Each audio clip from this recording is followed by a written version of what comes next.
दोनों इसलिए पहले बता रहा हूं कि आपके पास कुछ बौछार करने के लिए कुछ हो तो अपना तैयारी कर लो पहले। बाकी कुछ सूचनाएं हैं अलग से, वो बाद में दूंगा। एक विषय तो है, हमारा जो वर्षा के बाद सामान्यतः शिकायतें रोड्स की बहुत आती हैं और रोड्स कई डिपार्टमेंट करते हैं, तो उसके लिए हमने कम्प्रिहेंसिव एक प्लान बनाई है सभी डिपार्टमेंट्स की मीटिंग करके, चाहे उसमें पीडब्ल्यूडी है, चाहे एचएसवीपी है, मार्केटिंग बोर्ड है, एचएसआईडीसी है, हमारे टाउन कंट्री प्लानिंग का भी कुछ पोर्शन उसमें रहता है, जैसे एफएमडीए, जीएमडीए। तो ऐसे ये सारे डिपार्टमेंट है, उसके बारे में चर्चा करूंगा। और दूसरा विषय है, आजकल शिक्षा को लेकर के अनाप शनाप बयानबाजी लोग कर रहे हैं, स्कूलों को लेके, अध्यापकों को लेके, तो वो भी जो एक ठीक पिक्चर है वो आपके सामने मैं रखना चाहूंगा।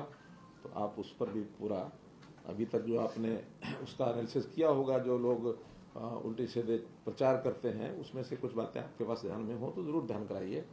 बिल्कुल ट्रांसपेरेंसी से सारी बात आपके सामने रखेंगे। बाकी दो तीन चीजें सूचनार्थ हैं, वो बड़ा विषय नहीं है।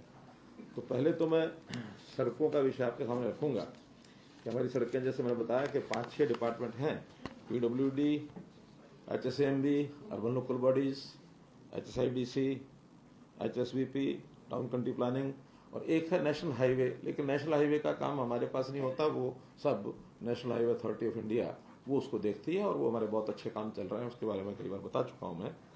जहां तक मार्केटिंग बोर्ड का विषय है, इसमें जो काम पहले पूरे हो चुके हैं या जारी हैं, उसके बारे में ज्यादा चर्चा नहीं कर रहा मैं। लेकिन अभी जो काम सब नीचे से फीडबैक लेने के बाद जिन पर अभी काम शुरू करना है, फ्रॉम एडमिनिस्ट्रेटिव अप्रूवल से लेकर फिर फाइनेंस की, और फिर उसके बाद उसका टेंडरिंग प्रोसेस, उसको कंप्लीट करना। सबसे पहले तो वो बता रहा हूं मैं कि इसमें 850 किलोमीटर की सड़कें हैं और कुल सड़कें हैं ये 313, जिस पर लगभग 425 करोड़ रुपया खर्च आएगा।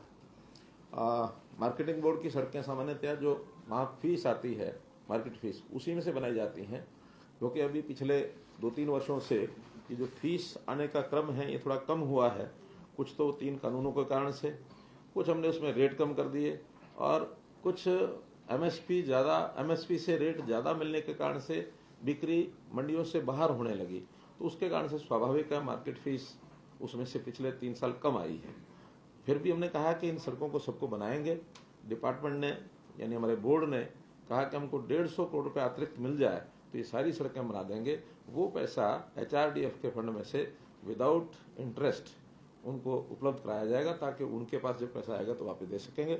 तो ये सब कुछ तो सड़कें 31-3-23 तक इसमें कंप्लीट हो जाएंगी, जो भी वर्तमान में चल रही हैं और जिनके भी टेंडर जारी हो गए हैं, जिसकी स्वीकृति अब होगी। और वो जो सब विचाराधीन जो आगे के काम जो मैंने बताए हैं 31-3-24 तक, यानी मार्केट कमेटी की कोई नई सड़क 31-3-24 के बाद बचेगी नहीं। किसी भी गांव का रास्ता जो मार्केटिंग बोर्ड के साथ, मंडी के साथ जोड़ना है, हाँ कुछ नई मंडियां बनेंगी, उसके लिए हो सकता आवश्यकता पड़े, लेकिन वर्तमान में जो मंडी स्ट्रक्चर है उसकी हर गांव तक की अप्रोच 31-3-24 तक हम सड़कें कंप्लीट कर देंगे। साथ साथ फिर रिपेयर का काम चलता रहेगा। उसमें भी हम जो विचार कर रहे हैं, अभी फाइनल करेंगे तो फिर से आपको दोबारा बताएंगे कि आगे से नई सड़क बनने के बाद इसको हम हैंडओवर कर देंगे जिला परिषद को, और जिला परिषदों को बजट भी देंगे रिपेयर का, ताकि वहाँ एक इंजीनियरिंग डिपार्टमेंट हमारा खड़ा हो जाए। उनका चूंकि बहुत बड़ी संख्या में होता है, स्थानीय तौर पर हमारे जिला परिषद को ठीक से ज्ञान होता है, जल्दी से वो रिपेयर भी करा पाएंगे। यहाँ प्लानिंग में, योजना में, रिपेयर में समय ज्यादा लगता है। एक दूसरी बात, अब जो नई सड़कें बने, पहले हमारी जो मेथोडोलॉजी है, उन सड़कों का जो प्रकार है वो डब्ल्यूबीएम को क्या कहते हैं, वाटर बॉर्न। हाँ, तो वो थोड़ा उसकी जो क्वालिटी होती है, उसका जो स्पेसिफिकेशन होते हैं, वो उतने बढ़िया नहीं होते हैं जितने पीडब्ल्यूडी के होते हैं। तो इसको हम बदल करके, और अब सब सड़कें ब्लैक टॉप बनेंगी, और ब्लैक टॉप बनने के बाद उनकी आयु, खर्च ज्यादा आएगा, लेकिन चूंकि अब गांव में भी वाहनों का आना जाना, ट्रैफिक का जो काफी संख्या उसकी बढ़ गई है, अब मूवमेंट जो है गांव से भी वाहनों की काफी होती है, तो जल्दी सड़कें न टूटें इसलिए उसको ब्लैक टॉप करने का उस पर बजट थोड़ा ज़्यादा लगेगा, लेकिन अब आगे से वो सब करेंगे। कुल मिलाकर के लगभग 12,500 किलोमीटर सड़कें मार्केटिंग बोर्ड ये बनाई हुई है, और जो रिपेयर करते हैं ये इसका साइज है। दूसरा है B&R। इसी प्रकार B&R की भी उनकी सड़कें तो खैर डिमांड ज़्यादा है, लेकिन फिर भी हमने जो अभी प्रपोजल बनाया उसमें सभी 90 की 90 विधानसभा क्षेत्रों में हम लोगों ने सड़कों का जो चयन किया है, और वो भी विधायकों से काफ़ी लोगों से बातचीत हुई है और भी करेंगे। लेकिन जो इम्पोर्टेंट सड़कें हैं 90 विधानसभाओं में, वो अगले 1.5 साल में कुल 2750 किलोमीटर सड़कें ये बनेंगी। 1150 ये सड़कें हैं बनेंगी या रिपेयर होंगी, और इस पर 1660 करोड़ रुपया ये खर्च आएगा। इसकी प्लानिंग डिपार्टमेंट ने बनाई है। अब अगले 15 दिन में 1 महीने में सारा इसका क्लियरेंस लेकर के और हम जो है टेंडर की प्रोसेस पूरी करके इस काम को चालू कराएंगे। छोटे काम है वो जल्दी हो जाएंगे, थोड़े लंबे काम है वो वही फिर मार्च 24 तक ये कंप्लीट करेंगे। और इसके बाद मैं समझता हूँ PWD की भी जो छोटी सड़कें हैं ग्रामीण क्षेत्र की हैं वो काफ़ी कंप्लीट हो जाएंगी। फिर तो बाद में रिपेयर का काम बचेगा। हमने अभी बजट सेशन में कहा था कि आगे से नई सड़कों के साथ साथ रिपेयर के काम पर भी प्रमुखता रहेगी, तो बजट का 50% रिपेयर में ही लगाएंगे ताकि रिपेयर की जो शिकायतें हैं वो ना आए। इनका भी जो टोटल दायरा है 28,000 किलोमीटर लंबी सड़कें, पूरा जाल जो है ये प्रदेश में ये फैला हुआ है। फिर है HSVP की कुल 112 किलोमीटर की ऐसी सड़कें हैं जो या तो काम हो रहा है या टेंडर प्रक्रिया अधीन है। ये बहुत बड़ी संख्या नहीं है, लेकिन फिर भी जहां जहां सेक्टर हैं इस समय सबकी जानकारी ले ली गई है, और वो 112 किलोमीटर की सड़कें लगभग 36 करोड़ रुपया, ये इसका काम बहुत शीघ्र ये पूरा हो जाएगा। टाउन कंट्री प्लानिंग इसमें यानी खास करके GMD और FMDA गुरुग्राम और फरीदाबाद, इसमें HSVP नहीं करता, तो इनका भी दोनों शहरों की कुल मिलाकर 197 किलोमीटर सड़कें या तो काम चल रहा है और या प्रपोज्ड है। उस पर शीघ्रता से इस काम को शुरू किया जाए, और इसमें 402 करोड़ रुपया इस पर खर्च आएगा। ये काम भी इनको प्लानिंग अपनी बना ली है इन्होंने, इस पर भी हम लोग आगे काम कर रहे हैं। इसके साथ अर्बन लोकल बॉडीज, इसमें भी सभी शहरों से और वहाँ की रिक्वायरमेंट डिमांड मंगवा ली गई है। कुल 506 किलोमीटर सड़कें जिसकी कॉस्ट 141 करोड़ रुपया आएगा। अब ये सड़कें चूंकि सब जो बजट होता है स्थानीय निकायों का, जहां जगह बजट है वही अपना अपना काम करेंगे। केवल उनको टाइम बाउंड कर रहे हैं कि 15 दिन में वो सब लोग उसका प्रपोजल बना करके और अपने जगह टेंडर निकालना उनका काम है। मॉनिटरिंग करना अर्बन लोकल बॉडीज डिपार्टमेंट उसको मॉनिटरिंग करेगा। तो इसमें ज्यादातर ये सड़कें रिपेयर की सड़कें हैं, जो डैमेज्ड पोर्शन है ये वो सड़कें हैं। नई सड़कों के लिए एक योजना जिसकी मैं अभी घोषणा कर रहा हूं, और वो भी आपके माध्यम से ये मिलेगी कि शहरों की जितनी नई सड़कों का प्रपोजल आएगा उसमें हम उनको जो सामान्य बजट हम पहले से देते हैं, यानी स्टेट फाइनेंस का, सेंट्रल फाइनेंस या अन्य स्कीमों का, तो अब ये नई सड़कों की एक स्कीम, इसमें पहले तो सारी सड़कें स्थानीय बॉडीज को बनवानी होती थी, लेकिन उसमें 50-50 शेयरिंग ये हम करेंगे कि शहरों की नई सड़कें जहां से प्रपोजल जो नई सड़कों का आएगा उसमें 50% पैसा स्टेट गवर्नमेंट अपने पास से देगी, ताकि वहां पर किसी प्रकार की उनको कमी ये न रहे। HSIDC की भी जितने भी एस्टेट्स हैं उन सब एस्टेट्स के 24 एस्टेट्स हैं जो बड़ी बड़ी हैं, खास करके रोहतक, बावल, फरीदाबाद, राई, बड़ी, शाह, पानीपत, करनाल, ये सब का मिलाकर टोटल लेंथ 822 करोड़ रुपए 822 किलोमीटर हैं, जिसमें 653 किलोमीटर तो ठीक दशा में हैं। 273 किलोमीटर ऐसी हैं जो अभी जो पहले से कंट्रैक्टर्स के डिफेक्ट लायबिलिटी पीरियड में हैं उनको भी मैं HSEDC के जो यहाँ अधिकारी बैठे हैं वैसे भी हम डिफेक्ट लायबिलिटी को भी मॉनिटर करेंगे कि वो टाइम से वो ठीक करें। कई बार मॉनिटरिंग में कमी रह जाती है, उनको लगता है हमारा जो 3 साल का 5 साल का पीरियड है उस बीच में रिपेयर नहीं होती। हर 6 महीने में उनकी सड़कों की सर्टिफिकेशन ये HSIDC के अधिकारी करेंगे कि वो किस कंडीशन में है, और अगर कंडीशन ठीक नहीं है तो टाइम बाउंड तरीके से वो ठीक करें, नहीं तो उनको फाइन करें, नहीं तो ब्लैकलिस्ट करें, नहीं तो उनको उनका काम फिर वर्क चार्ज के नाते से दूसरा डिपार्टमेंट से करा के पैसा उनसे चार्ज किया जाए। और अभी जो डिपार्टमेंट ने खुद करनी है वो 168 किलोमीटर है, जिसके ऊपर 74 करोड़ रुपए का ये खर्च आएगा।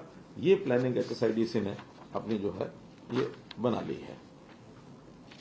तो ऐसे ये सब विभाग सड़कों के इस काम को पूरा करेंगे। ये हमने पिछले 15 दिन में 2 बार सभी विभागों के साथ बैठ करके और ये सब किया है। इसके साथ दूसरा विषय है शिक्षा। शिक्षा क्षेत्र में जिस मैंने बताया, लंबा इतिहास अगर मैं करूं तो पिछले 17-18 साल में 2004 के बाद स्कूलों की संख्या ये कम ज्यादा होती रही है, और कम ज्यादा होने का कारण भी डिमांड जो है वो ज्यादा उसका एक फैक्टर रहा है। डिमांड के साथ साथ वहां की बच्चों की संख्या और वहां की कितनी आवश्यकता है इस पर शायद पहले कभी ध्यान नहीं किया गया, और उस डिमांड में number of teachers, number of students के हिसाब से, या एक जो बड़ा विषय पिछले सालों से चलता रहा जिसको बहुत ध्यान नहीं दिया गया कि एक भवन में 4 प्रकार के अलग अलग स्कूलों को 4 स्कूलों की मान्यता दे दी। यानी एक ही भवन में वहां पहली से 5वीं प्राइमरी स्कूल है, उसी भवन में 6ठी से 8वीं मिडिल स्कूल है, उसी भवन में 9वीं से 10वीं हाई स्कूल है, और उसी भवन में 11वीं 12वीं सीनियर सेकेंडरी स्कूल है। 4 स्कूल मान करके और 4 हेड वहां नियुक्त कर दिए। ये नहीं ध्यान में रखा कि एक जो स्कूल है जिसको मानो 9वीं 10वीं है या 11वीं 12वीं है, 2-2 क्लासेज हैं, कई बार तो सेक्शन ही एक होता है, और वहां टीचर जो के सब्जेक्ट वाइज होते हैं, तो जिन टीचर्स को एक मिनिमम पीरियड 30 पीरियड 35 पीरियड पढ़ाने होते हैं सप्ताह में, उनको पढ़ाने का स्कोप ही नहीं है। यानी 2 क्लासेज है, रोजाना 2 पीरियड पढ़ाएंगे तो 15 पीरियड 14 पीरियड हो, 14 भी 7 दिन है, 6 दिन है तो 12 पीरियड। इसके बाद वो कहता मुझे तो फिजिक्स के 12 पीरियड ले लिए, मैं क्या करूं। कसूर उनका भी नहीं है, ये हमारी व्यवस्था का दोष था। अब हमने ऐसे स्कूलों का एक भवन में वो जो जितने भी उसके विंग हैं उन सबको एक स्कूल मानेंगे। प्राइमरी तक है तो केवल प्राइमरी मानेंगे, अगर वो 8वीं तक है तो उसको मिडिल मानेंगे, 10वीं तक है तो हाई मानेंगे, सीनियर सेकेंडरी 12वीं तक तो 12वीं मानेंगे। एक हेड होगा उस स्कूल का, बाकी सब विंग इंचार्ज रखेंगे ताकि उस विंग की छोटे मोटे जो एडमिनिस्ट्रेटिव काम है उसको वो देख सकें, लेकिन हेड एक होगा। और वही सभी टाइम टेबल से लेकर के और टोटल बच्चों के वेलफेयर के नाते से जो जो स्कीमें होंगी वो बनाएंगे। 11वीं 12वीं का भी जो पीजीटी टीचर है वो 9वीं 10वीं को भी पढ़ा ही सकता है, ऐसा तो नहीं पढ़ा सकता, तो उसको पढ़ाने के लिए 4 क्लासें मिल जाएंगी सब्जेक्ट वाइज। 4 सेक्शन अगर वो डेली मिलते हैं तो 6 चौक 24 तो हो ही जाएंगे। और भी इसके अतिरिक्त विषय भी एक अध्यापक कई बार एक विषयों के बाद दूसरे विषय के भी उसको पहले ही पूछा जाता है भी आपका सेकंड सब्जेक्ट कौन सा होगा, तो जो सेकंड सब्जेक्ट है उसको तालमेल बैठा करके और टाइम टेबल में उसको जो मिनिमम पीरियड है आगे एजुकेशन को लोग कितने होते हैं पीजीटी 36 पीरियड होते हैं पीजीटी टीचर के, तो सप्ताह के 36 पीरियड उसको पढ़ाने को मिल जाए तो एक तरफ तो उसको काम पूरा मिलेगा, दूसरे स्टाफ जो है वो जो बार बार रहता है कि कम है उसकी पूर्ति हो जाएगी, और तीसरा सरकार का खर्च भी बचेगा। एक ऐसी स्थिति आपके सामने मैं रख रहा हूं जो मैं भी खुद बड़ा हैरान हूं कि देश भर में पर student per year school class तक 12वीं तक सबसे ज्यादा खर्च हरियाणा का है। फिगर मैं नहीं कोट करूंगा क्योंकि अभी मुझे उसमें जरा और ऑथेंटिसिटी उसमें चाहिए, जरा डिपार्टमेंट से मैंने मांगा है, लेकिन इतना जरूर है कि ये बजट और ये खर्च पर स्टूडेंट हमारा सबसे ज्यादा है। इसलिए इसके कारण से कठिनाइयां भी हैं, और उसी कारण से न आवश्यकता होते हुए भी पिछले सालों में, खास करके कांग्रेस के समय में, सीट्स को क्या सैंक्शन कराना, नंबर ऑफ पोस्ट सैंक्शन करा लो।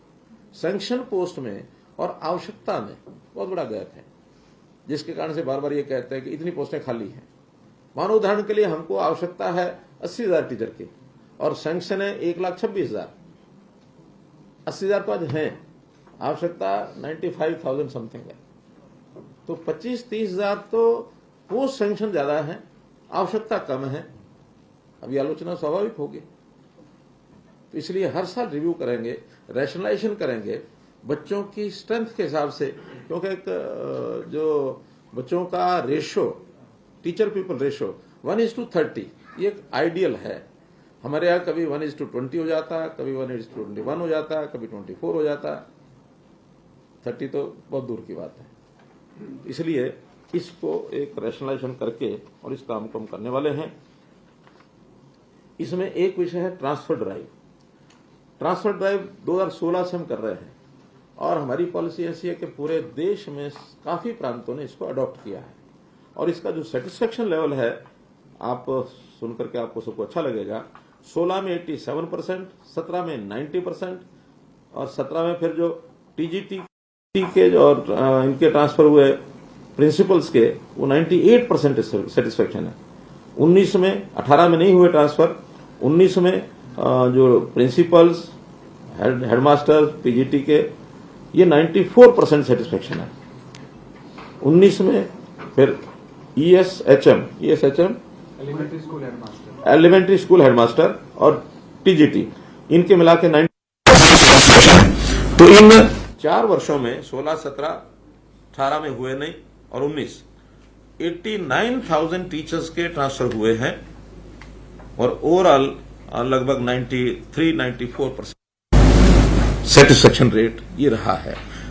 20 और 21 में हम लोग ऑनलाइन ट्रांसफर कोविड के कारण से नहीं कर सके, क्लासेस भी डिस्टर्ब हो गई थी, ऑनलाइन कक्षा लग गई थी, सब लोग अपने घर से पढ़ रहे थे, यानी घर में ही पढ़ रहे थे बच्चे, घरों से टीचर पढ़ा रहे थे, इसलिए 2 साल वो नहीं हो पाया।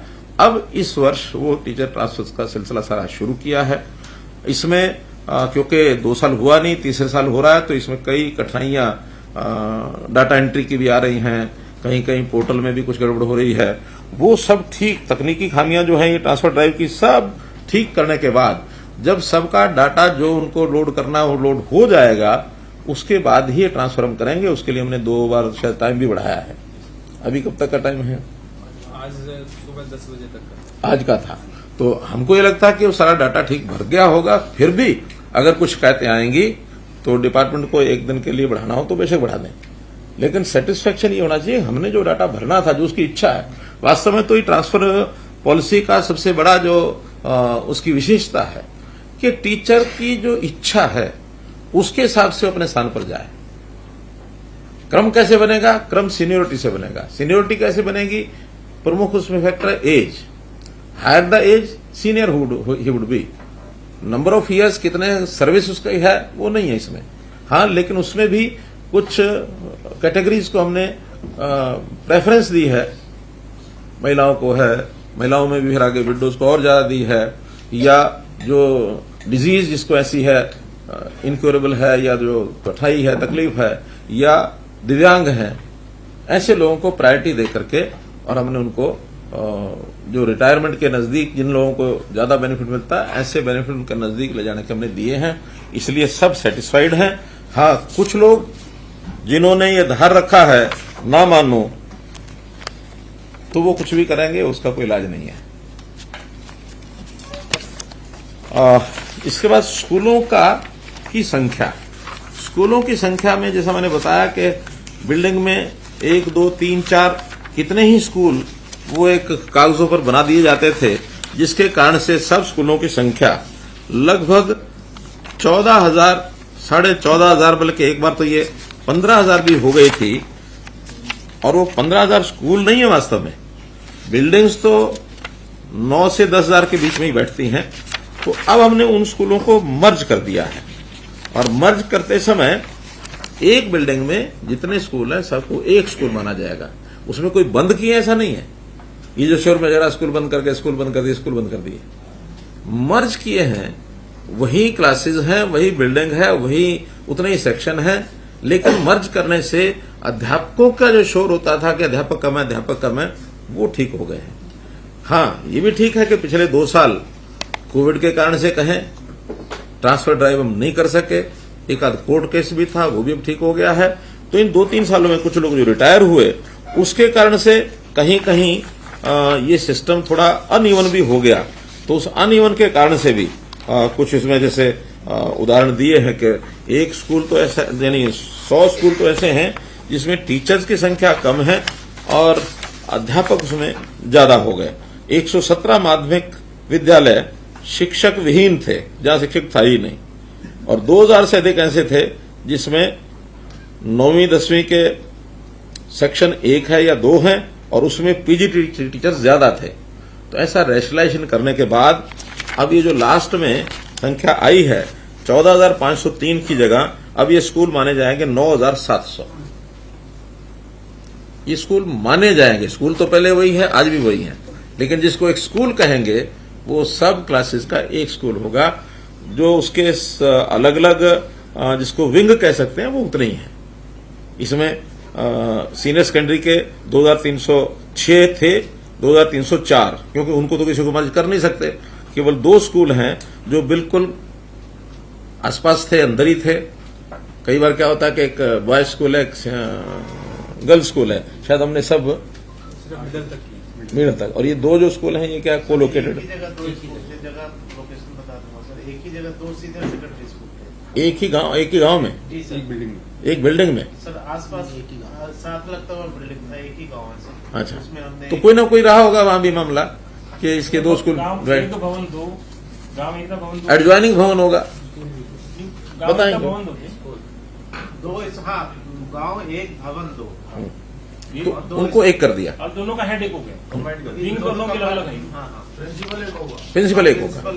वो जैसे सेकंड ब्रांच होती है, सेकंड ब्रांच करके चले दोनों विंग चल रहे हैं। हाँ, चल रहे हैं, कोई दिक्कत नहीं। हाँ, हाई स्कूल में 1034 थे, उसमें से 5 जो है वो आसपास के थे, उनको मिलाया है। 2 नियर बाई लोकेशन थी, उनको उसके साथ जोड़ा है। तो ऐसे 5 कम होकर के और 1027, 2 ऊपर चले गए, 5 ही है, 5 और 2 7, 1027। मिडल जो है उसमें भी 2,416 थे, उनको कोलोकेटेड लोकेशन के ऊपर मिला दिया, और 101 ऐसे थे जो एनरोलमेंट बहुत कम थी उनकी, उनको भी पास के गांव के अंदर साथ मिलाया, उसको जो 2,122 रह गए। हाँ, अगर ये कहें कि मर्ज किए हैं तो ये 101 स्कूल किए हैं जिनकी संख्या 10, 15, 20 मिडिल स्कूल की, 3 क्लासेज हैं। अगर 20 संख्या होगी तो 5-5, 6-6 बच्चे आएंगे, और 3 क्लासेज में वहां टीचर 5 टीचर रखने शायद जरूरी है, या 3 टीचर रखने जरूरी है। 20 बच्चे हैं, 3 टीचर हैं, तो उनके सेक्शन भी क्या बनाएंगे, पढ़ाएंगे भी क्या। और वैसे भी एक साइकोलॉजी होती है, जिसको क्लास में पढ़ना होता है उसको क्लास का माहौल ना मिले तो बच्चा पढ़ नहीं सकता। ये जो बहुत छोटी एंटिटी हो जाती है क्लास की, उसमें उसका पढ़ाई का साइकोलॉजी उसकी बनती नहीं है। उसको ना कंपटीशन खड़ा होता है, ना उसको ये लगता है कि मेरी क्लास है, उधर से घर में बैठ के पढ़ते हैं 5 लोग, 6 बच्चे। इसलिए उसको हमने ठीक करने के लिए भी ये स्कूल हमने जरूर मर्ज किए हैं। ऐसे ही प्राइमरी स्कूल, ये भी 4,493 स्कूल ऐसे थे जो उसी भवन में थे, बड़ा स्कूल भी है, छोटा भी है, इनको उसी स्कूल का पार्ट बना करके और उसको संख्या उसकी कम कर दिया। आरोही जैसे थे वैसे ही हैं, कस्तूरबा गांधी जैसे थे वैसे ही हैं। तो ये सब स्कूल उसी प्रकार के हैं, उसमें कहीं कोई कठिनाई नहीं है। प्राइमरी जो पहले 7 एक ही बिल्डिंग में थे, उस समय माने जाते थे 8,670, अब 4,493, तो जो उसके ऊपर की क्लास का जो स्कूल है, मिडिल है, हाई है, हायर सेकेंडरी, उसके साथ मिला दिया। अब इंडिपेंडेंट प्राइमरी रह गए 4,184। ये सिर्फ 5वीं तक ही है, इसके ऊपर क्लासेस नहीं है, 4,184। अब चूंकि हम देखिए हमारे गांव कुल मिलाकर के 6,500 गांव हैं, और कुछ शहरों में भी हो सकता है, बस्तियों में होंगे इंडिपेंडेंट, वरना तो जो छोटे गांव है उसी में प्राइमरी है। बड़े गांव में तो कहीं 8वीं है, 10वीं है, 12वीं होता ही है। तो जो छोटे छोटे गांव हैं जहां बड़ा स्कूल उसको अपग्रेड नहीं कर सकते, अपग्रेडेशन भी हमने जो है उसमें भी हमेशा जब भी बच्चों की डिमांड आई है उसके हिसाब से हमने उसको अपग्रेडेशन भी किया है। अपग्रेडेशन तो हर सरकार में होते हैं, कांग्रेस सरकार में भी अपग्रेडेशन हुए हैं, हमारे यहाँ भी अपग्रेडेशन हुए हैं। हाँ, जो मर्ज हुए उस मर्ज में कांग्रेस ने भी अपने टाइम पर 509 स्कूल मर्ज किए थे 10 साल में। हमने जो मर्ज किए हैं वो 120 स्कूल किए हैं। 101 तो मैंने पहले बताया, बाकी और 8-10 पिछले साल भी कुछ किए होंगे। हमने 8 साल में 120 मर्ज किए हैं, उन्होंने 509 मर्ज किए हैं। मर्ज करने वाली अगर रेट देखा जाए तो उस समय भी ज्यादा है। उन्होंने अपग्रेड भी बिना सोचे समझे करते रहे हैं। हमारे मुकाबले में अपग्रेड भी जब चाहे तब कर देते थे। वो अपग्रेड भी ज्यादा किए, मर्ज भी ज्यादा किए। हमने अपग्रेड भी सोच समझ के किए और मर्ज भी सोच समझ किए। एक फैक्टर और है, उन्होंने जो मर्ज कर दिया उसको ओपन नहीं किया 10 साल में। हमने मर्ज करने के बाद अगर संख्या बढ़ती है तो जैसे ही डिमांड आती है 120 में से 42 हमने रीओपन कर दिए। और अभी भी कोई जो मर्ज करते हैं या कहीं मानो संख्या कम होती है, उसके बाद जांच जैसे ही संख्या वहां का जो नॉर्म है उस हिसाब से संख्या आने के लिए तैयार है और गांव के लोग उसको लिख के दे देते हैं, हम उसको ओपन करते हैं। तो एक बहुत डायनेमिक ये सारा सिस्टम हमने चलाया है।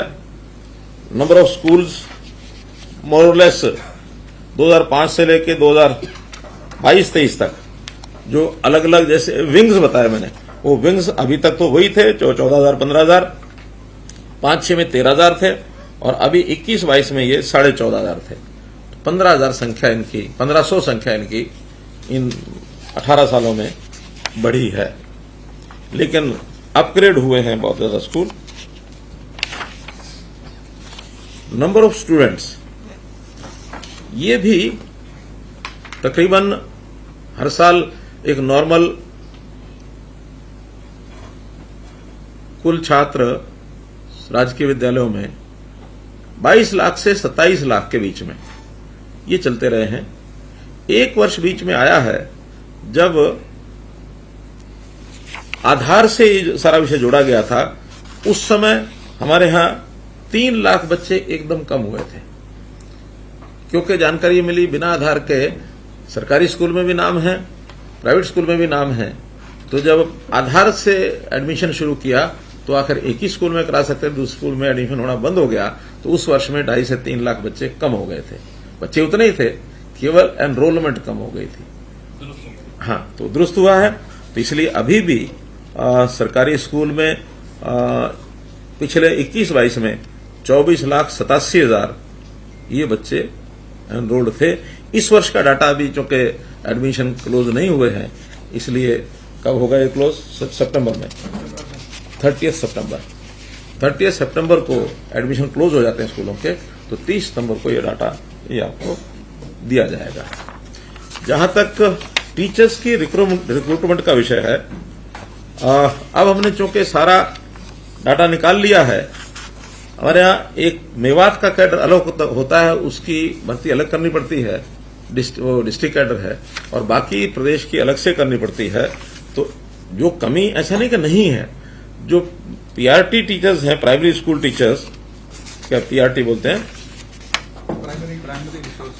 हाँ, तो उनमें कमी नहीं है, बल्कि उसमें तो एक कठिनाई और आई है कि 4-5 साल पहले 1-2 बैचेस उनके एग्जाम हुए थे और उसमें से पहले एक का स्टे लगा, फिर दूसरे की भर्ती हुई, फिर दूसरे भी कोर्ट में गए। ऐसा कोर्ट ने फिर दोनों बैच को कहा कि नहीं, इनको आप ज्वाइन कराइए। दोनों को ज्वाइन कराया। ज्वाइन कराने के बाद संख्या बढ़ गई। संख्या बढ़ी चूंकि कोर्ट का ऑर्डर था, तो हमने उसकी रेशो की चिंता न करते हुए उसको सबको एडजस्ट किया है। गेस्ट टीचर भी हमने एडजस्ट किए। अब आकर 5 साल के बाद उसमें से एक बैच को कोर्ट ने उनके एडमिशन को रद्द कर दिया। अब वो भी कितने हैं? 2000 के आसपास हैं। हालांकि उनकी रिक्रूटमेंट ठीक है, लेकिन अंतर इतना ही है कि वो लो मेरिट पर थे और उनका जो टेस्ट होता है एचटेट एडवर्टाइजमेंट के बाद दिया हुआ उन्होंने, जबकि कंडीशन ये होती है कि एचटेट का परीक्षा जो है एडवर्टाइजमेंट से पहले हुआ हो। वो उसमें एक लेकुना था, तो जिसके कारण से उसको बाहर किया है, वो सब सड़क पर आ गए हैं। अब उन्होंने हाई कोर्ट में, सुप्रीम कोर्ट में अपनी एप्लीकेशन दी है। हम ये मानते हैं कि भले इतनी कमी उनकी है कि उन्होंने एचटेट बाद में किया है एडवर्टाइजमेंट के, लेकिन उनकी योग्यता में कोई कंप्रोमाइज नहीं किया गया। भर्ती उनकी ठीक हुई है। तो उनमें सुप्रीम कोर्ट में हमको भी अगर उनकी मदद करनी होगी तो हम करेंगे कि उनको भी आज की वैकेंसी मान करके उनको भर्ती अगर करते हैं, तो बहुत से लोग रिटायर हो गए 5 साल में, तो आज हमारे पास उतनी वैकेंसी है कि उनको वापस एज न्यू रिक्रूटमेंट भी मानेंगे तो हम उनको एडजस्ट कर सकते हैं। ये सुप्रीम कोर्ट में जाएगा। अभी पीआरटी की कमी नहीं है, लेकिन टीजीटी और पीजीटी इसकी कमी है।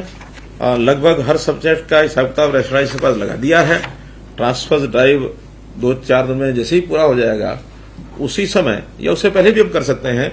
लगभग 5000, एक रफ फिगर बता रहा हूं, 5000 टीजीटी और 6000 पीजीटी, इनकी रिक्वेशन डिपार्टमेंट से कुछ एग्जैक्ट संख्या ऊपर नीचे आएगी, लेकिन लगभग 11000 से 12000 ये टीचर्स अभी ये इस अगले सेशन से पहले भर्ती हो जाएंगे। रिक्वेशन देंगे तो स्टाफ सिलेक्शन कमीशन को टीजीटी की भर्ती उनको दी जाएगी और पीजीटी की ये दी जाएगी पब्लिक सर्विस कमीशन को।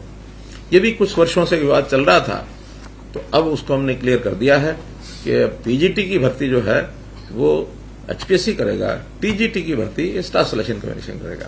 क्योंकि स्टाफ सिलेक्शन कमीशन क्लास 3 और 4 केवल एग्जाम होता है, कोई उसमें इंटरव्यू नहीं है, लेकिन पीजीटी में इंटरव्यू भी होता है। ये ग्रुप बी की नौकरी है, गजेटेड नौकरी है, तो इसलिए वो एचपीएससी करेगा। जो पहले से प्रावधान है क्लास 1 और क्लास 2 एचपीएससी, क्लास 3 और क्लास 4 ये स्टाफ सिलेक्शन कमीशन, उसको भी हम पीजीटी के हमारे पास टीचर कार्यरत कितने और पीजीटी के कितने कार्यरत हैं? जिसमें 6-5 की हमने तहसील करी है, कार्यरत कितने हैं?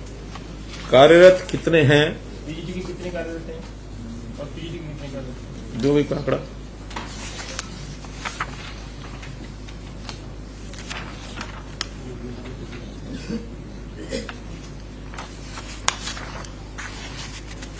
कुल जो भर्ती किए हैं वो तो मैं बता सकता हूं। ये भी बता दीजिए, जब तक वो अपना डाटा निकालते हैं एजुकेशन वाले। टीजीटी ये हमने आने के बाद 15 से 22 तक 2500 टीचर भर्ती किए हैं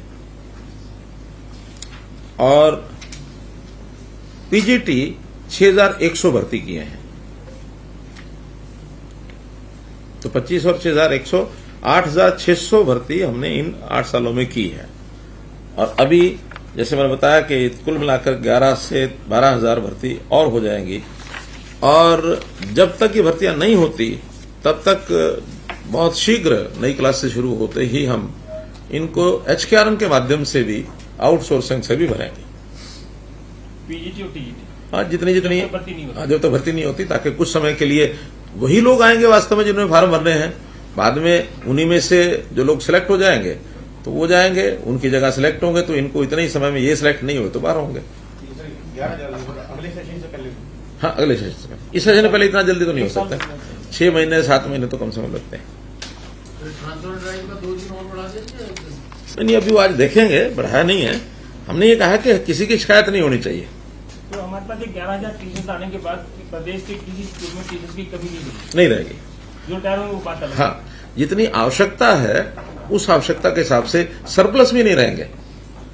अभी कई जगह पर कई स्कूलों में सरप्लस हो जाते थे। आपने कवर कर लिया। हाँ,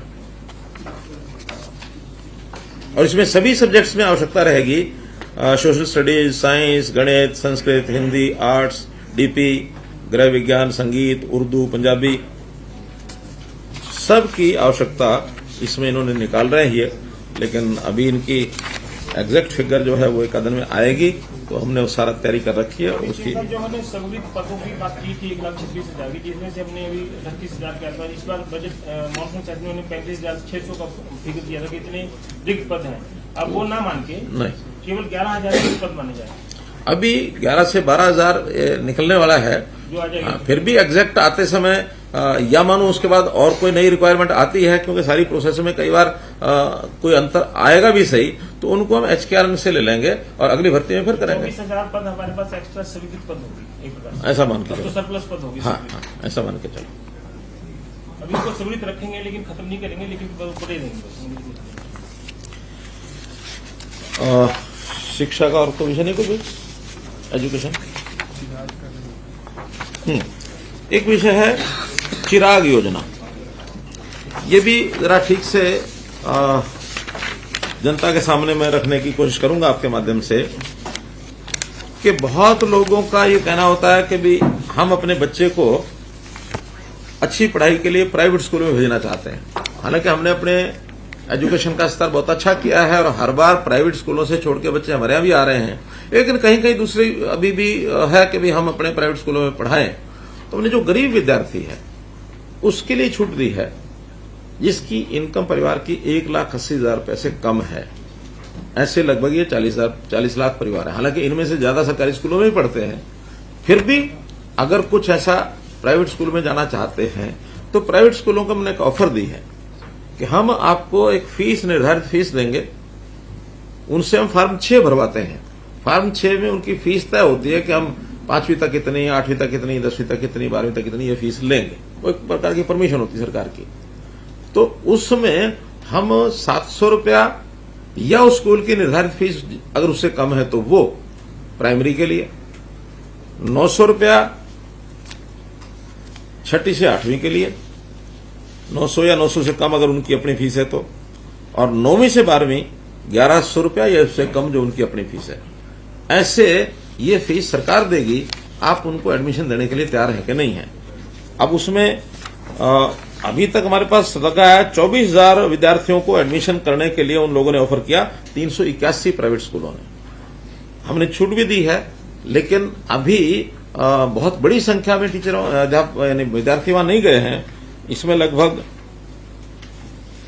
2,400-500 ऐसा कोई संख्या, तो ऐसी संख्या ये अभी गई है। लगभग 2,500 बच्चे गए हैं, लेकिन और भी जाते हैं। तो हमें उसकी कठिनाई इसलिए नहीं है कि हमारी उनको फीस नहीं देनी है, चाहे सरकारी स्कूलों में पढ़े चाहे प्राइवेट में पढ़े। सर, इनकी फीस स्कूल को जाएगी या डायरेक्ट बच्चे को जाएगी? कैसे पेमेंट करेंगे?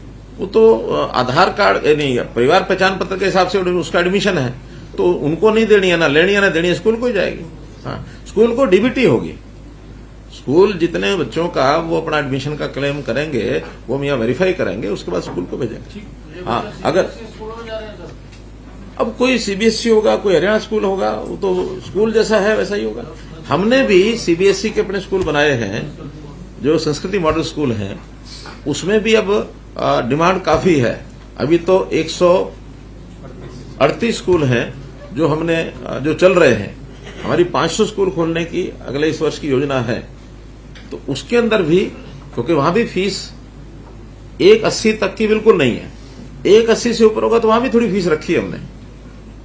वो एक प्रकार का फीस का पैटर्न कि भी जो पे कर सकता है उससे फीस लेनी चाहिए। उसका लेवल भी अच्छा है, स्टैंडर्ड भी अच्छा होगा, उसका कैडर भी टीचर्स का वो अलग होगा। अभी जो स्कूल हमने निकाले हैं कि जो प्राइमरी स्कूल हैं और जिनकी फीस 700 या इससे कम फॉर्म 6 में परमिशन ली हुई है, ऐसे स्कूल हैं 1553।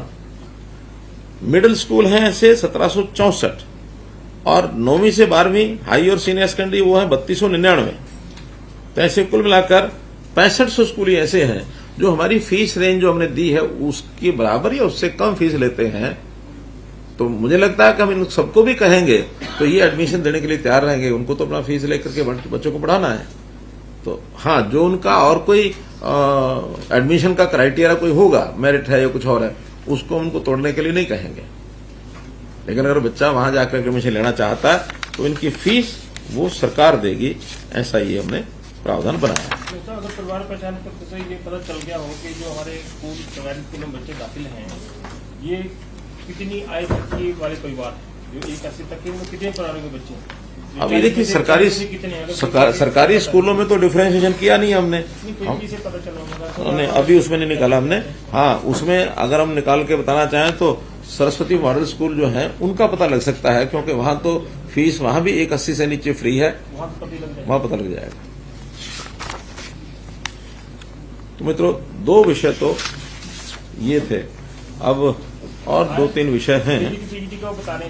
हाँ, आज की डेट में कितने हैं सर? टीजीटी ये हमारा आरओएच, रेस्ट ऑफ हरियाणा और मेवात दोनों कार्ड को कंबाइन करके बता रहा हूँ। वर्किंग पोजीशन है टीजीटी 25,182 हमारे रेगुलर हैं, 1606 वर्किंग जो गेस्ट टीचर्स हैं, टोटल मिला के हो गए 26,788।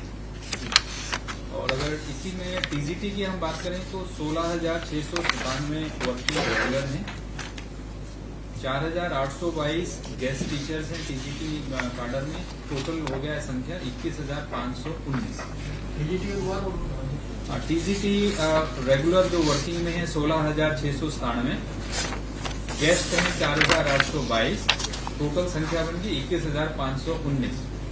और अगर जेबीटी की हम बात करें पीआरटी 27,648 रेगुलर हैं हमारे पास, 5,508 वर्किंग हैं जो गेस्ट हैं, और टोटल संख्या 33,156। एक सूचना के लिए है ये, हमारा जो स्टाफ सिलेक्शन कमीशन है उन्होंने एक मैसेज हमको दिया है, तो आपकी जानकारी के लिए बता रहा हूं कि उन्होंने जो अपना पोर्टल बनाया हुआ है उसमें कठिनाई आ रही है।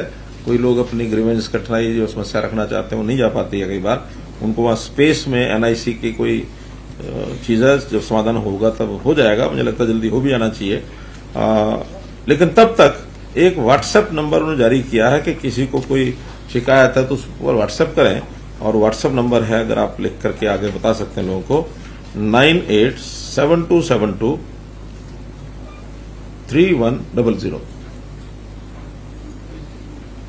9872723100 ये उनका व्हाट्सएप नंबर है। और ये अगर सबको पता लगता है तो लोग अपनी शिकायत को इस व्हाट्सएप सुविधा पर उसका उपयोग कर सकते हैं। एक स्कीम हमने टाउन कंट्री प्लानिंग की दी थी, जो सीएलयू जो प्रोजेक्ट जो डेवलपर्स थे, उन डेवलपर्स के पास जो डेवलपर्स से जो ईडीसी का पैसा बकाया था वो उन्हें लेना था, उसकी पेनल्टीज और उसके जो इंटरेस्ट हैं वो काफी ज्यादा हो गए, तो वो लोग भरने में आनाकानी थी। एक स्कीम हमने बनाई थी समाधान से विकास, 15/8/22 उसकी लास्ट डेट थी। 2 साल तक इस स्कीम को हमने चालू रखा था, बहुत लोगों ने उसका लाभ उठाया, लगभग 2,000 करोड़ रुपया ईडीसी ये रिकवर हो गई थी। उस स्कीम में यह था कि जितना इंटरेस्ट है और पेनल्टी है, पेनल्टी तो शायद सारी माफ, क्यों पेनल्टी नहीं 25% इंटरेस्ट का, प्रिंसिपल तो पूरा देना, प्रिंसिपल तो पूरा ही है। मैं 25% किसका है? अच्छा, दोनों का, यानी इंटरेस्ट प्लस पेनल्टी उसका 25% वन टाइम, और जितनी ओरिजिनल ईडीसी बकाया वो सब दे दें तो 75% उनको फ्री कर देंगे। इसके कारण से 2,000 करोड़ रुपए की रिकवरी हुई है। कुछ लोगों की डिमांड आई कि इसको थोड़ा समय और एक्सटेंड कर दें, कई प्रकार की, क्योंकि रनिंग बिजनेस में लोगों के पास पैसा कब आता कब नहीं आता वो सिस्टम है अलग अलग, तो उन्होंने कहा कि इसको कुछ समय के लिए और बढ़ा दें। 6 महीने के लिए इसको हम बढ़ा रहे हैं, लेकिन विद सम मॉडिफिकेशन। मॉडिफिकेशन ये है कि अगला 1 महीना तो जो पहले स्कीम थी वही रहेगी, कि जिस दिन पे करना है उस दिन का 25% पैसा दे दें इंटरेस्ट और पेनल्टी का, और पूरी ईडीसी दे दें 1 महीना, यानी 15 सितंबर तक।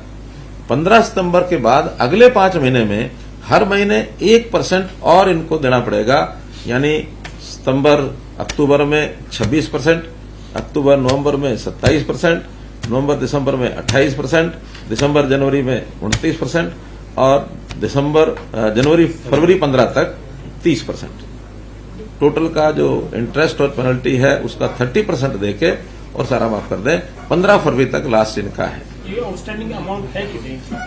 आउटस्टैंडिंग अमाउंट सिंगल इंटरेस्ट और इंटरेस्ट कितना है इसका? मेरा ख्याल तो 6-7 हजार करोड़ कुछ है जानकारी, 14,000 करोड़ की नहीं 14 नहीं है, काफी कम हो गया। ये 11-12 हजार थी तो 2-2.5 हजार करोड़ रुपया कम हुआ, तो 7-8 हजार ऐसा होगा। तो इसमें से आगे से हमने इसको सुविधा, मतलब सरकार की भी सुविधा है, उनकी भी सुविधा है कि उनका जितना भी पैसा बकाया होगा उसके लिए या तो लैंड और या फिर उनके बिल्डिंग के फ्लैट्स, उनको हाइपोथिकेट करके डिपार्टमेंट का हम कर देंगे, टाइम तय कर देंगे, इतने टाइम तक आप देंगे ठीक है, नहीं तो ऑक्शन में देकर रिकवर कर लेंगे। ये हम जनवरी के बाद करेंगे? नहीं, कर चुके हैं, नए लाइसेंस में कर चुके हैं। हाँ, ये तो पुराने पेंडिंग पड़े हैं, ये तो जो रिकवर कर रहे हैं वो पुराने कर रहे हैं, नया तो कर चुके। इसी प्रकार एक योजना है हमारी पावर डिपार्टमेंट की। पावर डिपार्टमेंट में वैसे तो हमने 31 दिसंबर 2021 तक उससे पहले रिकवरी की थी और उस रिकवरी में काफी लोगों ने अपनी डिफॉल्ट पेमेंट पे कर दी थी और 24 घंटे बिजली हमारा गांव जगमग गांव उसके अंदर वो सब आ भी गए थे, लेकिन फिर भी डिफॉल्टर्स अभी शेष हैं। हम चाहते हैं कि जल्दी से जल्दी इस चैप्टर को पिछले को बंद करके हर एक घर को 24 घंटे बिजली मिले। जो हमारे 5600 कुछ गांव ऐसे हैं जिनको बिजली 24 घंटे मिल रही है, 1000 के लगभग ऐसे अभी भी बाकी हैं जो 24 घंटे में नहीं दे पा रहे हैं। उसमें बाकी कारण इंफ्रास्ट्रक्चर के छोटे मोटे हो सकते हैं, लेकिन बड़ा कारण यह है कि उनकी पिछली पेंडेंसी वो खत्म हो जाए। उसके लिए फिर से हम स्कीम लेकर के आ रहे हैं कि जो उनका बकाया है वो मूल राशि हम उनको सरचार्ज सारा माफ कर रहे हैं ना, सरचार्ज इंटरेस्ट सारा माफ कर रहे हैं। हाँ, डोमेस्टिक है, डोमेस्टिक के लिए मूल राशि एक मुश्त दें या थोड़ा और भी उनको सुविधा हो जाएगी 3 किश्तों में भुगतान कर दें अगले बिलों के साथ। एक मुश्त देने पर 5% आउट। एक मुश्त अगर देंगे तो 5% उसका डिस्काउंट देंगे। कब तक का माफ कर रहे हैं? ये आज से पहले का जितना भी सरचार्ज है 21 में जो डिफॉल्टर थे और अभी भी अच्छा ये पिछले साल 31 दिसंबर 2021 को जो डिफॉल्टर थे उससे पहले के डिस्काउंट मूल राशि मूल राशि पर डिस्काउंट मिलेगा 5%। वो तो छोड़ ही दिया सारा, यानी इंटरेस्ट और पेनल्टी तो सारी छोड़ दी। बाकी जो 5% है उसमें से भी 5% कम कर देंगे अगर वो एक मुश्त तारा देते हैं। डोमेस्टिक का कितना है? फिगर कुछ है जी सर, बताइए। 2792 करोड़ डोमेस्टिक रूरल है, जिसके ऊपर सरचार्ज 1276 करोड़ है। कुल मिला के 4069 करोड़ है डोमेस्टिक रूरल और 759 करोड़ है डोमेस्टिक अर्बन। 759 पे तो सरचार्ज नहीं है। सरचार्ज शामिल है उसमें 74 करोड़। ये हमने पहले तो 3 किश्तें लिखी हैं और बाद में 6 बिलों के नियमित भुगतान मतलब सर आगे के लिए, अच्छा आगे के लिए जो देते रहेंगे अगले 6 बिल में तो उनका वो माफ हो जाएगा। यानी जो हमने सरचार्ज की माफी करनी है वो भी तुरंत नहीं होगी। 6 महीने 6 बिलों में अगले 6 महीनों की रेगुलर पेमेंट अगर होती रहेगी तो उसमें 1/6 हर बिल के साथ उनको क्रेडिट करते जाएंगे और 6 बिल यानी 1 साल के बाद उनका सारा वो माफ हो जाएगा। अगर वो 6 बिल तक भी पूरा नहीं करते हैं तो फिर ये रिवाइव हो जाएगा जहां उन्होंने छोड़ा था। अगर उसमें से एक मुश्त देता है फिर तो बात ही खत्म होगी। 5% के साथ माइनस हो गया। हाँ। 3 महीने का फिर नहीं, एक मुश्त देने के बाद भी सरचार्ज उनके नाम रहेगा, साल भर के बाद वो सजा माफ होगा। क्योंकि मानो आज एक मुश्त ले गए और फिर अगले 2 महीने के बाद डिफॉल्टर होना शुरू हो गए। 1 साल तक रेगुलर बिल भरे, रेगुलर बिल भरे और हर 2 महीने के बाद जो बिल भरेगा तो सरचार्ज उसका मान लो 6000 करोड़ है तो हर 2 महीने बाद 1000 करोड़ कम हो जाएगा। क्योंकि बजट खाते में रख दिया गया तो देता रहे तो हाँ, वो रेकरिंग एक उसका वो खाता चलेगा। ऐसे ही बहुत से सरकारी विभाग ऐसे हैं जिनकी पेंडेंसी पुरानी बाकी है, तो सरकारी बिजली कनेक्शन सहित अन्य जो उपभोक्ता वर्ग है उसके लिए भी इसी प्रकार की एक शर्त रखी है।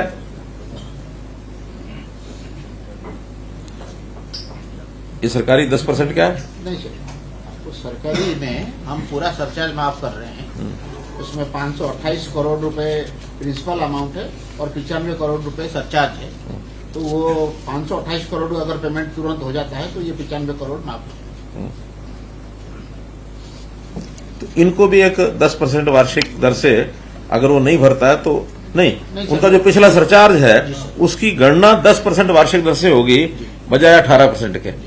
पहले 18% होती थी, सरकार पर भी सरकार ब्याज डालती रहती है। बिजली निगम को फायदा तभी लगता है, बिजली निगम में पैसे चाहिए। बिजली निगम वाले अधिकारी हमारे मजबूत हैं।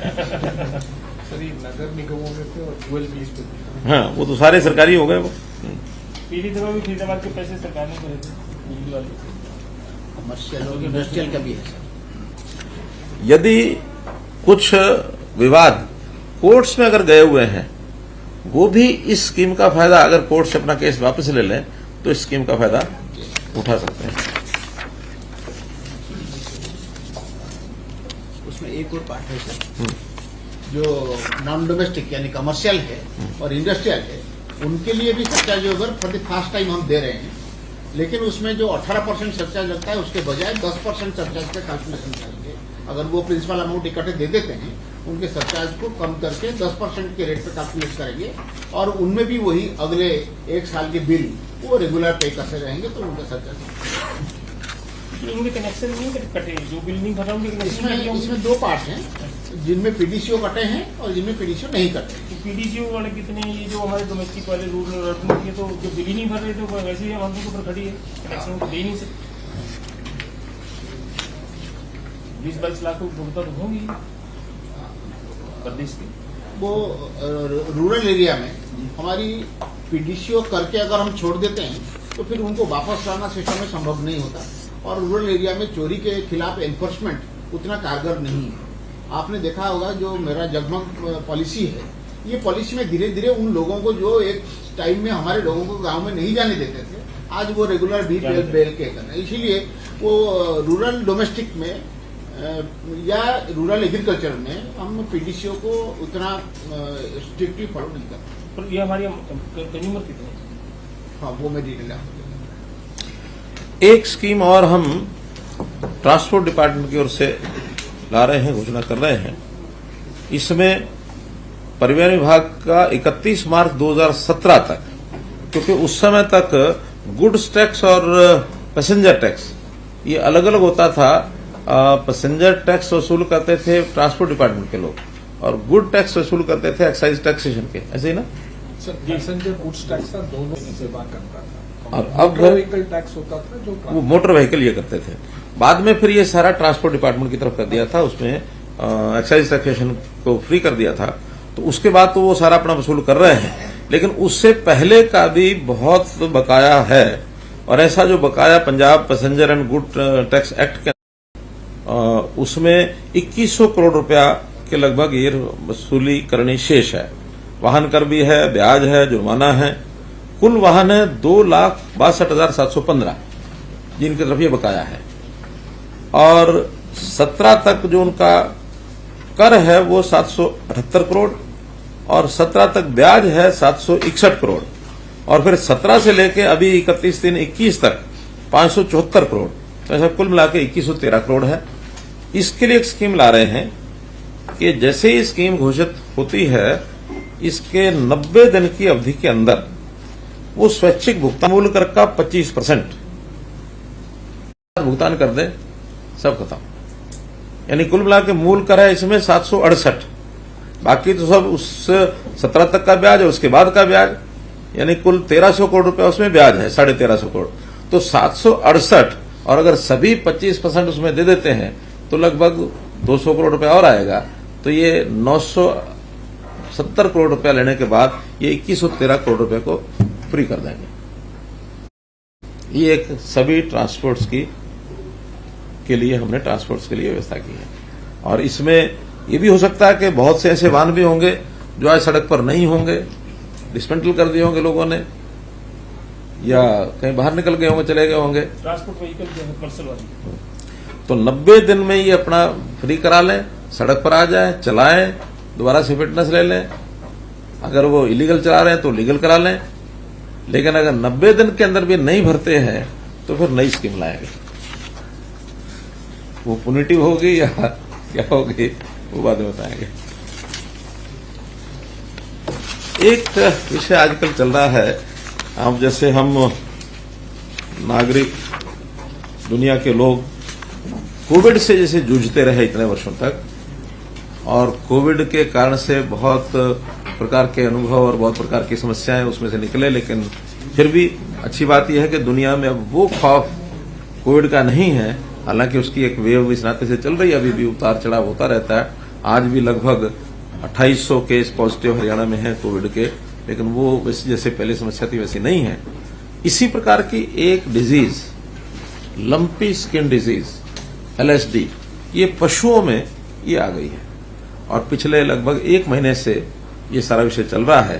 तो इससे 3497 गांव ये लगभग प्रभावित हैं, यानी देखा जाए तो आधे से ज्यादा हरियाणा है। और इसमें जो गौशालाएं हैं वो भी 600 में से लगभग 286 गौशालाएं ये उसमें प्रभावित हो चुके हैं। कुल आज जो प्रभावित पशु हैं, नहीं जो आज नहीं, जो हो चुके वो 52,544, जिसमें से ठीक हो गए 29,104। तो लगभग 23,000 पशु आज भी जिनको कहना चाहिए कि जैसे जो ऑफिशियल 633 है, 633 बताया जा रहा है, लेकिन इनफॉर्मली कुछ लोग ज्यादा भी बता रहे हैं। अब मालूम नहीं है सब चीजें ठीक से वहां दर्ज हो रही हैं कि नहीं हो रही हैं, लेकिन फिर भी हमने इस पर थोड़ा सा ध्यान करने के लिए अपनी चीफ सेक्रेटरी साहब को इसका इंचार्ज बना दिया है। पशुपालन विभाग और बाकी सारे विभाग मिल करके ग्राम विकास, पंचायती राज विभाग और एनिमल हस्बेंड्री, ये सब मिल करके उसको जो मुख्य काम है उसमें वैक्सीनेशन का सभी के लिए अफेक्टेड है सर, सभी के लिए अफेक्टेड है लगभग कम ज्यादा जिले पंजाब के साथ साथ लगने वाले सिरसा से लेकर के और इधर अंबाला पंचकुला तक, ये जिले ज्यादा अफेक्टेड है। इधर पलवल, मेवात, फरीदाबाद, गुड़गांव, गज्जर उधर थोड़ा कम है। जीटी रोड भी इधर थोड़ा कम है। क्यों ऐसे ही ना? 3 जिले हैं सर, सोनीपत, रोहतक, रेवाड़ी। यहाँ से सर अभी तक हमारी 0 रिपोर्टिंग, बाकी भी कम है थोड़ा, लेकिन ये जिले ज्यादा है। सिरसा, फतेहाबाद, जींद है, कैथल है, अंबाला है, यमुनानगर है, कुरुक्षेत्र है। ये जिले कम हुआ कुछ या अभी प्रकोप बढ़ रहा है? सवाल ये है। कम तो अभी नहीं है। कुल मिलाकर के रेगुलर सा जैसे होता है ना, आज से 4 दिन पहले ये संख्या 40,000 थी, आज 52,000 है। तो 2-3 हजार पशु रोजाना नए इसमें जुड़ रहे हैं। अभी तक जो टीका लगा है 2,45,000 पशुओं को टीका लग चुका है। लगभग 19.5 लाख पशु हैं प्रदेश में, और इन 19.5 लाख सभी पशुओं को हम आने वाले समय में टीके को उपलब्धि का क्या है? टीके का सर सारा टीका ज्यादा असर ले लिया। 20 लाख का जो टीके की खुराकें हैं सर, वो हमारे पास सर सभी जिलों में डिस्ट्रीब्यूट कर दी। तो टीका ले लिया गया। अब तो केवल उसको जो डिपार्टमेंट के लोग हैं उसमें गांव-गांव जाकर के और टीका लगा रहे हैं। 29 तारीख तक। और हमारा जो लुआस यूनिवर्सिटी है वो भी लीड कर रही है। उनके भी जो स्टूडेंट्स हैं, डॉक्टर्स हैं, इंटर्न्स हैं, वो सब फील्ड में अब चले गए हैं। एनिमल हस्बेंड्री के जो डॉक्टर जितने भी डिस्पेंसरीज जितनी हैं, 1700 के लगभग डिस्पेंसरीज हैं, तो वो सब डिस्पेंसरीज के लोग इस काम में लग गए हैं और अब इनको टीका लगाया जा रहा है। कुल मिला के मित्रों ये सब विषय थे। मैं समझता हूं कि अपनी ओर से जितना स्पष्ट करके विषयों को आपके सामने रखा जा सकता है वो